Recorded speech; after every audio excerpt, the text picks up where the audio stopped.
જય માતાજી મિત્રો, આજ છે આપણો ડે 30 ને આપણે નીકળી ગયા હતા બોયણા જવા માટે।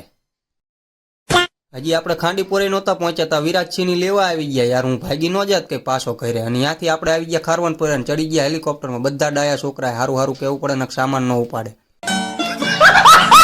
પછી આપણે ચડી ગયા હેલિકોપ્ટરમાં, ગોદડા બોદડા પાથરીને બેસી ગયા હતા ને હેલિકોપ્ટર જતું હતું 180 190 અને પછી પહોંચી ગયા આપણે બોયણા બધા ખુરશી બુરશી ઢારીને ચા બા ઠોકી લીધી હો બાકી મફતની।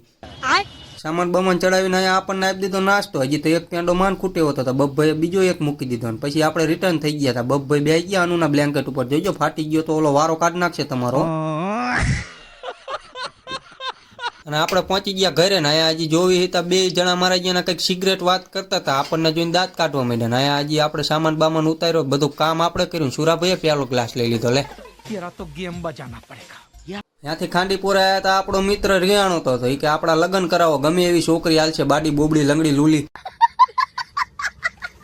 એનો વહીવટ પતાવીને આપણે નીકળી ગયા આપણું એસી લેવા, કેમ કે આપણે એસી સર્વિસમાં આપ્યું હતું ક્રિષ્ના ઇલેક્ટ્રિકમાં। ત્યાં આવી ગયા લોકેશન ઉપર આપણા, અને પછી એમને કીધું કે આપણું એસી બેસી ચાલુ કરીને બતાવો તો કે કઈ વાંધો નહીં, આપણને એસી ઉપર ઓલા શેડા અડાડીને ચાલુ કરીને બતાવ્યું, માગ્યું ફરે હો। આપણે કરી નાખી એસી બેસી ફીટ। આજના વ્લોગમાં આટલું જ તે, મળીએ કાલે। જય માતાજી।